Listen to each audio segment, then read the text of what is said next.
ಮಿತ್ರ ನಮಸ್ಕಾರ. ರಘುಟೆಕ್ ಚಾನಲ್ಗೆ ತಮಗೆ ಪ್ರೀತಿಯ ಸ್ವಾಗತ. ಇವತ್ತು ನಾವು ತಿಳಿಯೋಣ ಹೇಗೆ ಒಬ್ಬ ಕರ್ನಾಟಕ ಸರ್ಕಾರಿ ನೌಕರ ತನ್ನ ನಿವೃತ್ತಿಯ ನಂತರದಲ್ಲಿ ತಾನು ಕಟ್ಟಿರ್ತಕ್ಕಂತಹ GIS ಕಟಾವಿನ ಮೊತ್ತವನ್ನು ಹೇಗೆ ರೀಫಂಡ್ ಮಾಡ್ಕೊಳ್ಳೋದು ಅಥವಾ ಹೇಗೆ ಬಿಲ್ ಮಾಡ್ಕೊಳ್ಳೋದು ಅನ್ನುವಂಥದ್ದನ್ನು ಇವತ್ತು ನಾವು ನೋಡೋಣ. ಸೊ ಮೊದಲನೇದಾಗಿ ನೀವು ಎರಡು ಅಂಶಗಳನ್ನು ಇಲ್ಲಿ ಗಮನದಲ್ಲಿ ಇಟ್ಕೋಬೇಕು. GIS ಅಮೌಂಟನ್ನು ನಾವು ಪುನಃ ತಗೋಬೇಕು ಅಂತ ಹೇಳಿದ್ರೆ ಎರಡು ಲಾಗಿನ್ನಲ್ಲಿ ನಾವು ಕೆಲಸ ಮಾಡಬೇಕಾಗುತ್ತೆ. ಒಂದನೇದು ವೆರಿ ಫಸ್ಟ್ KJID ಲಾಗಿನ್ನಲ್ಲಿ ನಾವು ಬಿಲ್ಲನ್ನು ಸ್ಟಾರ್ಟ್ ಮಾಡ್ಕೋಬೇಕಾಗತ್ತೆ, ಅಂದರೆ ಎಲ್ಲವನ್ನು ಕೂಡ ಸೆಟ್ ಮಾಡ್ಕೋಬೇಕಾಗತ್ತೆ. ಹಾಗಾದರೆ ಹೇಗೆ ಮಾಡೋದು ಅನ್ನುವಂಥದ್ದನ್ನು ನೋಡೋಣ. ಅದಕ್ಕೂ ಮುಂಚಿತವಾಗಿ ನೀವಿನ್ನೂ ನಮ್ಮ ಚಾನಲ್ನ ಸಬ್ಸ್ಕ್ರೈಬ್ ಮಾಡದಿದ್ರಿ ಈ ಕೂಡಲೇ ಸಬ್ಸ್ಕ್ರೈಬ್ ಮಾಡ್ಕೊಳ್ಳಿ. ಇಂತಹದೇ ಕುತೂಹಲಕಾರಿ ಮಾಹಿತಿಗಾಗಿ ನೋಡ್ತಾ ಇರಿ ರೆಗುಟೆಕ್ ಅನ್ನ. ಇಲ್ಲಿ ಬಂದ್ಬಿಟ್ಟು ನಾವೀಗ DDO ರವರ ಲಾಗಿನ್ ಮಾಡ್ಕೊಳ್ತೀವಿ. ಅಂದ್ರೆ ಆ ಎಂಪ್ಲಾಯರ್ ಅವರು ಯಾವ DDO ಅಂಡರ್ನಲ್ಲಿ ಕೆಲಸ ಮಾಡ್ತಾ ಇರ್ತಾರೋ ಆ DDO ರವರ ಲಾಗಿನ್ ಇದು. ಸೊ ಇದು DDO ಲಾಗಿನ್ ಅಲ್ಲಿ ಮಾಡಬೇಕು, ಎಂಪ್ಲಾಯ್ ಲಾಗಿನ್ ಅಲ್ಲ. ಸೊ ಇಲ್ಲಿ ಬಂದ್ಬಿಟ್ಟು GIS ಕ್ಲೈಮ್ ಅಂತ ಇದೆ ನೋಡ್ರಿ, ಅಲ್ಲಿ ತಗೊಳ್ಳಿ. GIS ಬರುತ್ತೆ, GIS ಕ್ಲೈಮ್ ತಗೊಳ್ಳಿ. ಆ GIS ಕ್ಲೈಮ್ ತಗೊಂಡ್ಮೇಲೆ ಅದನ್ನು ಒತ್ತಿದ ಮೇಲೆ ಇಲ್ಲಿ KJID ನಂಬರನ್ನು ಒತ್ತೋದಕ್ಕೆ ಹೇಳುತ್ತೆ. ಒತ್ಬಿಟ್ಟು ಅಂದರೆ ಟೈಪ್ ಮಾಡಿಬಿಟ್ಟು ಸರ್ಚ್ ಅನ್ನು ಕೊಟ್ಟರೆ ನಿಮ್ಮ ಡಾಟಾ ಓಪನ್ ಆಗುತ್ತೆ. ಸೊ ಓಪನ್ ಆಗಿರ್ತಕ್ಕಂಥ ಡಾಟಾದಲ್ಲಿ ಇಲ್ಲಿ ನಾವು ಎರಡು ಅಂಶವನ್ನು ಮಾತ್ರ ನಾವಿಲ್ಲಿ ಮೆನ್ಷನ್ ಮಾಡಬೇಕಾಗುತ್ತೆ. ಒಂದನೇದು ಇಲ್ಲಿ ನಾವು ಯಾವುದಕ್ಕೆ ಕ್ಲೈಮ್ ಮಾಡ್ಕೊಳ್ತಾ ಇದೀವಿ ಅಂತ ಅಂದರೆ ನಾವೀಗ ರಿಟೈರ್ಮೆಂಟ್ ಮಾಡ್ತಾ ಇರೋದ್ರಿಂದ ರಿಟೈರ್ಮೆಂಟ್ ಅಂತ ಹಾಕ್ತೀನಿ. ಆಗ ಈ ಕಡೆ ಆಪ್ಷನ್ನು ಸಬ್ ಆಪ್ಷನ್ ಇದೆಯಲ್ಲ ಅದು ಓಪನ್ ಆಗೋದಿಲ್ಲ. ಸೊ ಅದು ನಿಮ್ಮ ಗಮನದಲ್ಲಿರಬೇಕಾಗಿರ್ತಕ್ಕಂಥ ಮಾಹಿತಿ. ಇನ್ನು ಇಲ್ಲಿ ಡೇಟ್ ಇರುತ್ತೆ, ಅದು ರಿಟೈರ್ಮೆಂಟ್ ಡೇಟ್ ಆಗಿರುತ್ತೆ. ಅದನ್ನ ಆದಮೇಲೆ ಇಲ್ಲಿ ನೆಕ್ಸ್ಟ್ ಕೊಡಿ, ಸೇವ್ ಕೊಟ್ಟು ಆಮೇಲೆ ನೆಕ್ಸ್ಟ್ ಕೊಡಿ, ಎರಡನ್ನೂ ಕೊಡಬೇಕು. ಎರಡು ಸಲನೂ ರೆಕಾರ್ಡ್ ಸೇವ್ ಆಗಿರೋದು ನಿಮಗೆ ಗೊತ್ತಾಗುತ್ತೆ. ನೆಕ್ಸ್ಟ್ ಕೊಟ್ಟ ಮೇಲೆ ಅದು ತೋರಿಸುತ್ತೆ ನಿಮಗೆ. ಏನು ತೋರಿಸುತ್ತೆ ಅಂತ ಹೇಳಿದ್ರೆ ನೀವು ಲೆಡ್ಜರನ್ನು ಎಂಟ್ರಿ ಮಾಡಿ ಅಂತ ತೋರಿಸುತ್ತೆ. ಬಟ್ ನಿಮಗೆ ಇಲ್ಲಿ ಕಾಣಿಸ್ತಾ ಇಲ್ಲ, ಅದು ತೋರಿಸುತ್ತೆ ನಿಮಗೆ. ಲೆಡ್ಜರ್ ಎಂಟ್ರಿ ಮಾಡಬೇಕು. ಹಾಗಾದರೆ ಎಲ್ಲಿದೆ ಇದು ಲೆಡ್ಜರ್ ಅಂತ ಹೇಳಿದ್ರೆ ಮತ್ತೆ ವಾಪಸ್ ಬನ್ನಿ. ಸೊ ಇಲ್ಲಿ GIS ಲಾಗಿನಲ್ಲಿ ಮತ್ತೆ ಲೆಡ್ಜರ್ ಅಂತ ಇತ್ತಲ್ಲ, ಸೊ ಆ ಲೆಡ್ಜರನ್ನು ನೀವು ತಗೋಬೇಕಾಗತ್ತೆ.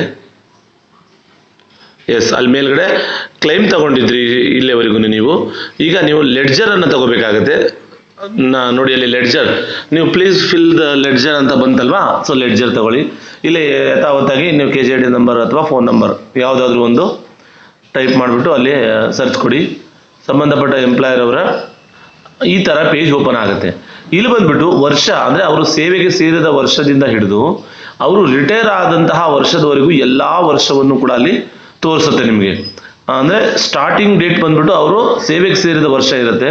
ಆ ವರ್ಷವನ್ನು ನೀವು ಸೆಲೆಕ್ಟ್ ಮಾಡಿಕೊಂಡ್ರೆ ನಿಮಗೆ ಆ ವರ್ಷದಲ್ಲಿ ಕಟಾವಾಗಿರ್ತಕ್ಕಂತಹ ಪ್ರತಿ ತಿಂಗಳ ಕಟಾವದು ಅಂದರೆ ಅದು ನಿಮಗೆ ಮಂತ್ಗಳು ಸ್ಟಾರ್ಟ್ ಆಗೋದು ಕೆಳಗಡೆಯಿಂದ ಸ್ಟಾರ್ಟ್ ಆಗುತ್ತೆ. ಸೊ ಅದನ್ನು ನೀವು ನೋಡ್ಕೋಬಹುದು. ಸೊ ಇಲ್ಲಿ ನೋಡಿ ಯಾವ ಮಂತಲ್ಲಿ, ಸೊ ಇದನ್ನೆಲ್ಲ ಪ್ರತಿ ತಿಂಗಳು ಕರೆಕ್ಟಾಗಿ ಇದೆಯಾ ಅನ್ನೋವಂಥದ್ದನ್ನು ಚೆಕ್ ಮಾಡ್ತಾ ಹೋಗಿ. ಸೊ ಯಾವ ತಿಂಗಳು ಅವ್ರದ್ದು ಮೈನಸ್ ಆಗುತ್ತೋ, ಯಾವಾಗ ಮೈನಸ್ ಆಗುತ್ತೆ ಅಂತ ಹೇಳಿದ್ರೆ ಅವ್ರದ್ದು ನೀವು ವೇತನ ಆಗಿರೋದಿಲ್ಲ ಅವಾಗ ಮಾತ್ರ ಅದನ್ನು ನೀವು ಮೈನಸ್ ಮಾಡ್ಬೇಕಾಗ್ತದೆ. ವೇತನ ಯಾವಾಗ ಆಗೋದಿಲ್ಲ, LOP ಆದಾಗ ವೇತನ ರಹಿತ ರಜೆ ತಗೊಳ್ತಾರಲ್ಲ ಆವಾಗ ಮಾತ್ರ ಆ ತಿಂಗಳನ್ನು ನೋಡ್ಬಿಟ್ಟು ಅದನ್ನ 0 ಮಾಡಬೇಕಾಗುತ್ತೆ. ಇದು ನಿಮ್ಮ ಗಮನದಲ್ಲಿ ಇರಲಿ. ಜೊತೆಗೆ ಇನ್ನೊಂದು ಏನಾಗಿರುತ್ತೆ ಇಲ್ಲಿ ಅಂತ ಹೇಳಿದ್ರೆ ಪ್ರತಿಯೊಂದನ್ನೆಲ್ಲ ಮಾಡಿದಾದ್ಮೇಲೆ ಅಲ್ಲಿ ನಿಮಗೆ ಸೇವ್ ಕೊಡಿ. ಇಲ್ಲಿ ಅಪ್ಡೇಟ್ ತೋರಿಸ್ತಾ ಇದೆ ನಿಮಗೆ. ನಾನು ಆಲ್ರೆಡಿ ಆ ಪೇಜ್ ಮಾಡಿರೋದ್ರಿಂದ ನಿಮ್ಗೆ ಅಪ್ಡೇಟ್ ತೋರಿಸುತ್ತೆ. ಇದನ್ನ ಎಷ್ಟು ಸಲ ಬೇಕಾದರೂ ನೀವು ಚೇಂಜ್ ಮಾಡ್ಬೋದು. ಇಲ್ಲಿ ಸೇವ್ ಕೊಡುತ್ತೆ. ಸೇವ್ ಕೊಟ್ಟ ತಕ್ಷಣ ಮತ್ತೆ ಇನ್ನೊಂದು ವರ್ಷ ತಗೊಳ್ಳಿ. ಮತ್ತು ವರ್ಷವನ್ನು ಈಗ 1993ರಲ್ಲಿ ಸೇರಿದ್ದಾರೆ ಅಂದರೆ ಆರ್ಡರ್ ವೈಸ್ ಬರಬೇಕು, 93, 94, 95. ಸೊ ನೀವು ಮಧ್ಯೆ ಮಾಡಂಗಿಲ್ಲ, ಅದು ತಗೊಳ್ಳೋದಿಲ್ಲ. Please fill the previous year ಅಂತ ತೋರಿಸುತ್ತೆ ನಿಮಗೆ. ಅದು ನಿಮ್ಮ ಗಮನದಲ್ಲಿರಲಿ. ಸೊ ಅದನ್ನೆಲ್ಲ ಆದಮೇಲೆ ನೀವು ಎಲ್ಲವನ್ನೂ ಮಾಡಿಬಿಟ್ಟು ಅಷ್ಟು ವರ್ಷದ ಮಾಡಿದ್ದಾದ್ಮೇಲೆ ಮತ್ತೆ ವಾಪಸ್ ಬನ್ನಿ GIS ಕ್ಲೈಮಿಗೆ. ಅಲ್ಲಿ ಬಂದ್ಬಿಟ್ಟು KJID ನಂಬರ್ ಹಾಕಿ ಸರ್ಚ್ ಕೊಡಿ. ಈಗ ನೀವು ಪ್ಲೀಸ್ ಫಿಲ್ ಲೆಡ್ಜರ್ ಅಂತ ಬರ್ತಿತ್ತಲ್ಲ, ಈಗ ಆ ಲೆಡ್ಜರು ತೋರಿಸೋದಿಲ್ಲ. ಯಾಕೆಂದರೆ ನಾವೀಗ ಫಿಲ್ ಮಾಡಿದ್ದೀವಿ.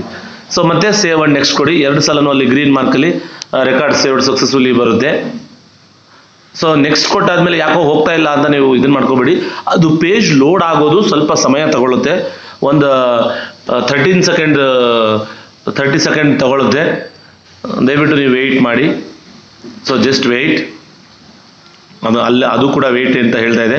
ಸೊ ವೆಯ್ಟ್ ಅಂತ ಕೊಟ್ಮೇಲೆ ನಾವು ಲೆಡ್ಜರ್ ಫಿಲ್ ಮಾಡಿದೀವಲ್ಲ ಅವೆಲ್ಲವೂ ಕೂಡ ಇಲ್ಲಿ ತಿಂಗಳ ವೈಸು ಅಷ್ಟು ವರ್ಷದ್ದು ಅಷ್ಟು ತಿಂಗಳದು ತೋರಿಸುತ್ತೆ, ನೀವು ಅದನ್ನು ಗಮನದಲ್ಲಿ ಇಟ್ಕೊಳ್ಳಿ. ಸೊ ನೆಕ್ಸ್ಟ್ ಮತ್ತಿಲ್ಲೂ ಕೂಡ ಹಾಗೇನೆ ಮಾಡ್ಕೊಳ್ಳಿ. ಪ್ರೀವಿಯಸ್ ಆದರೆ ನಾವು ಹಿಂದೆ ಹೋಗುತ್ತೆ, ಮತ್ತೆ ನೆಕ್ಸ್ಟ್ ಕೊಟ್ಟರೆ ನೆಕ್ಸ್ಟ್ ಮುಂದಿನ ಹಂತಕ್ಕದು ಹೋಗುತ್ತೆ.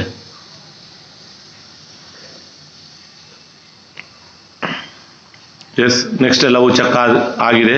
ಸೊ ಮೈನಸ್ ಆಗಿರೋವು ಅಥವಾ ಮಿಸ್ಸಿಂಗ್ ಕ್ರೆಡಿಟ್ಸ್ಗಳು ಅಲ್ಲಿ ತೋರಿಸ್ತಾ ಇರುತ್ತೆ. ಮಿಸ್ಸಿಂಗ್ ಕ್ರೆಡಿಟ್ಸ್ಗಳನ್ನು ನೀವು ನೋಡ್ತಾ ಇರಿ. ನೆಕ್ಸ್ಟ್ ಕೊಡಿ.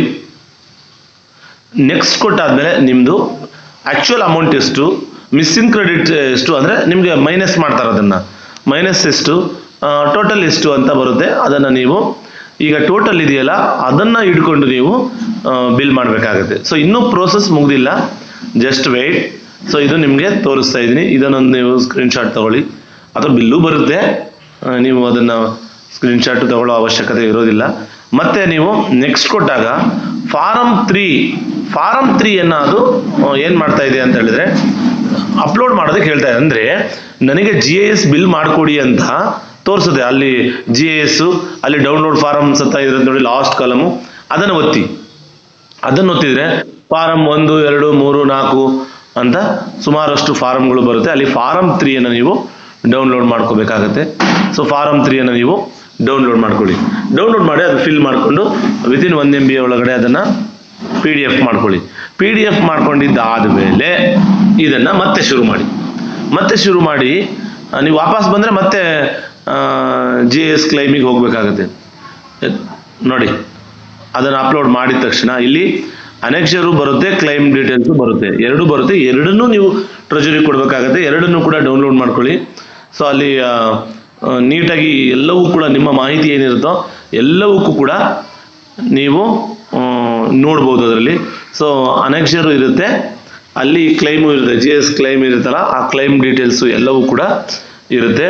ಸೊ ಅದನ್ನು ನೀವು ಗಮನದಲ್ಲಿ ಇಟ್ಕೊಳ್ಳಿ. ಸೊ ಇದಿಷ್ಟು ನಾವು ಹೇಗೆ ಒಬ್ಬ ಕರ್ನಾಟಕ ಸರ್ಕಾರಿ ನೌಕರ GIS ಅನ್ನು ತನ್ನ ಬೆನಿಫಿಟನ್ನು ಪಡ್ಕೋಬೇಕು ಅಥವಾ ಅವರು ಕಟ್ಟಿರ್ತಕ್ಕಂತಹ ಫಂಡನ್ನು ರೀಫಂಡ್ ಮಾಡ್ಕೊಳ್ಳೋದು ಹೇಗೆ ಅನ್ನೋವಂಥದ್ದನ್ನು ನಾವು KCID ಲಾಗಿನ್ನಲ್ಲಿ ಅದನ್ನು ನಾವು ಲೆಡ್ಜರ್ ರೆಡಿ ಮಾಡ್ಕೊಂಡಿದ್ದೀವಿ. ಇದ್ರ ಬೇಸಿಸ್ ಮೇಲೆ ನಾವೀಗ K2ನಲ್ಲಿ ಅದಕ್ಕೆ ಸಂಬಂಧಪಟ್ಟಿರ್ತಕ್ಕಂಥ ಬಿಲ್ಲನ್ನು ಮಾಡ್ಕೋಬೇಕಾಗತ್ತೆ. ಸೊ ಆ ಬಿಲ್ಲನ್ನು ಹೇಗೆ ಮಾಡೋದು ಅನ್ನೋವಂಥದ್ದನ್ನು ಈಗ ನೀವು ಪಾರ್ಟ್ 2ನಲ್ಲಿ ನೋಡಿ. ಇದು ಪಾರ್ಟ್ 1 ಆಗಿರುತ್ತೆ. ಸೊ ಪಾರ್ಟ್ 2ನಲ್ಲಿ ನೀವು ನೋಡ್ಬೋದು. ಸೊ ಇದಾಗಿತ್ತು ಈ ಹೊತ್ತಿನ ಮಾಹಿತಿ. ಈ ಥರದ ಮಾಹಿತಿಗಾಗಿ ಅಂದರೆ K2, KCID, HRMS 1, HRMS 2 ಸಂಬಂಧಿಸಿದ ಮಾಹಿತಿಗಾಗಿ ನೀವು ನೋಡ್ತಾ ಇರಿ ರಘುಟೆಕ್ ಚಾನಲನ್ನು. ಮಾಹಿತಿ ಇಷ್ಟವಾಗಿದೆ ಲೈಕ್ ಮಾಡಿ, ಶೇರ್ ಮಾಡಿ, ಸಬ್ಸ್ಕ್ರೈಬ್ ಮಾಡೋದನ್ನು ಮಾತ್ರ ಮರಿಬೇಡಿ. ಧನ್ಯವಾದಗಳು.